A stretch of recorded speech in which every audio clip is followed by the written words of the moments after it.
हाँ, तो कैसे हैं आप लोग। उम्मीद है कि आप सब बहुत अच्छे होंगे। और आज के क्लास में आज हम लोग क्लास 12th के इंग्लिश का चैप्टर 6 द आर्टिस्ट का समरी पढ़ने वाले हैं, जिसके लेखक हैं सिघा नोया। इन्होंने इस चैप्टर में बताया है कि किस प्रकार बचपन में किसी बच्चे का टैलेंट उसके मार्गदर्शकों और उसके परिवार के द्वारा दबा दिया जाता है। ठीक है, तो आइए इसका समरी देखते हैं।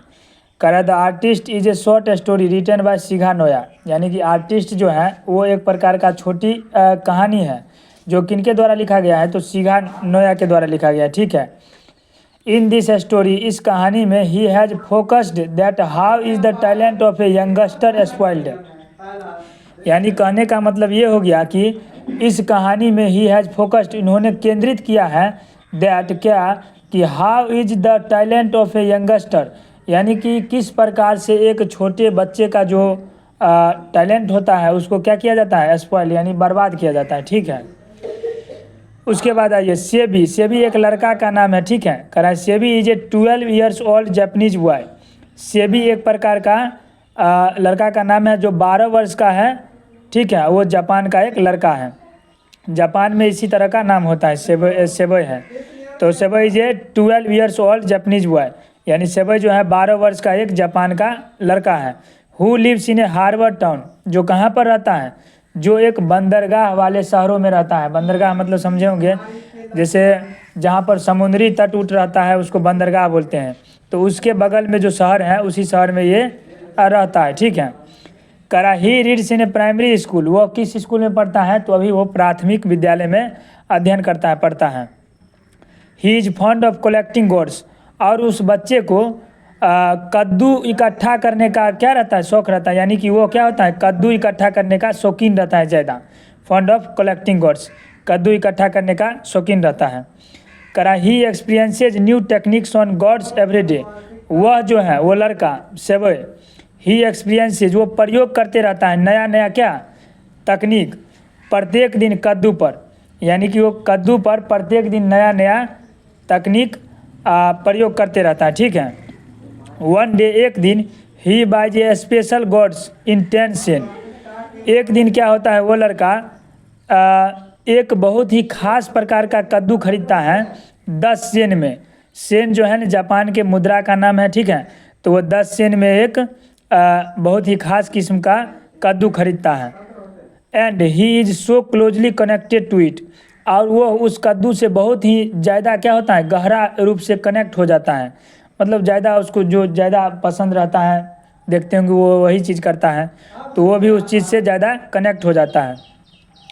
और इस हद तक कनेक्ट हो जाता है that even he takes it to school, मतलब उस कद्दू से वो लड़का इस हद तक कनेक्ट हो जाता है कि वह उस कद्दू को लेकर के स्कूल चला जाता है। ठीक है, करा but he is caught by a moral teacher, लेकिन जैसे ही वो स्कूल लेकर के जाता है वहाँ पर एक नैतिक शिक्षक होते हैं जो नीति शास्त्र पढ़ाते हैं, उस शिक्षक के द्वारा उसको पकड़ लिया जाता है। ठीक है, while polishing the guards in the class, कब पकड़ लिया जाता है, जब वो क्लास में उस कद्दू पर पॉलिश कर रहा होता है, तभी उस क्लास के टीचर जो होते हैं मोरल टीचर वो उसको पकड़ लेते हैं।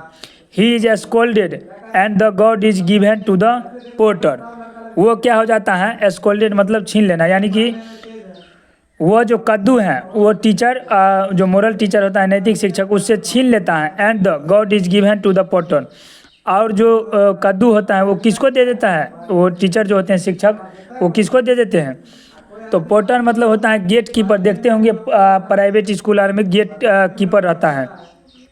ठीक है, उसी को वो टीचर जो है कद्दू दे देता है। The moral teacher complains about him to his family, और इस बारे में वो नैतिक शिक्षक जो होता है उसके परिवार से शिकायत करता है। किसके परिवार से, तो सेबई के परिवार से।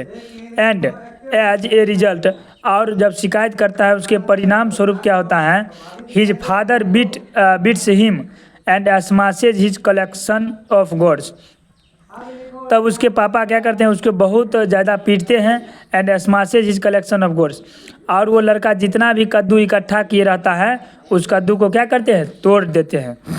ठीक है, उसके बाद देखिए बट लेकिन ही डज नॉट से इवन ए वर्ड, लेकिन वो बेचारा लड़का जो है डर के मारे वो अपना पापा को एक भी शब्द नहीं कहता है मार खाने के बाद भी।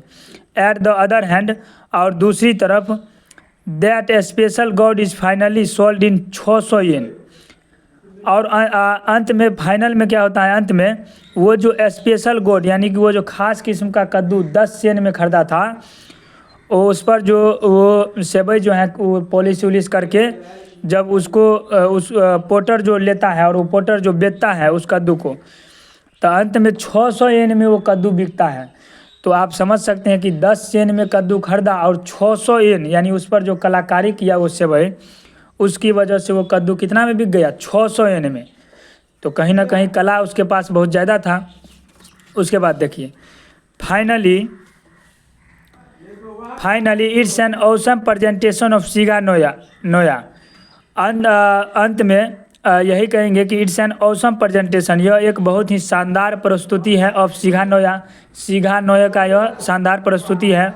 वेयर जहाँ पर ही ब्यूटीफुल्ली शोज, जहाँ पर इन्होंने बहुत ही सुंदर तरीका से दिखाया है दैट कि how is a talent wasted by the family and the mentor, कि किस प्रकार टैलेंट जो है परिवार और जो मार्गदर्शक हैं उसके द्वारा बर्बाद कर दिया जाता है। मतलब जो बच्चा में इस प्रकार का टैलेंट था उसके अंदर कि एक 10 सेन का कद्दू खरीद कर और उसको अंततः जब वो उस पर अपना जो टैलेंट दिखाता है उसकी वजह से वो कद्दू कितना में बिकता है, तो 600 येन में। और ये कहानी जब आप पढ़े होंगे तो इसमें आप देखेंगे कि सेवई का जो परिवार था वो बहुत ही क्या था, गरीब था। अगर सेवई के टैलेंट को अगर उसका परिवार समझ लेता तो कहीं ना कहीं वो कद्दू बेच करके ही क्या हो सकता था, अमीर भी बन सकता था। जबकि उतना कद्दू को उसके पिताजी क्या करते हैं, तोड़ करके फेंक भी देते हैं। तो यही इस चैप्टर में कहना चाहते थे शिगा नोए कि किस प्रकार जो है परिवार और जो भी मार्गदर्शक होता है वो किसी के टैलेंट को दबा करके उसको ख़त्म कर देता है। ठीक है, तो उम्मीद है कि ये समरी आप बहुत अच्छा से समझ गए होंगे।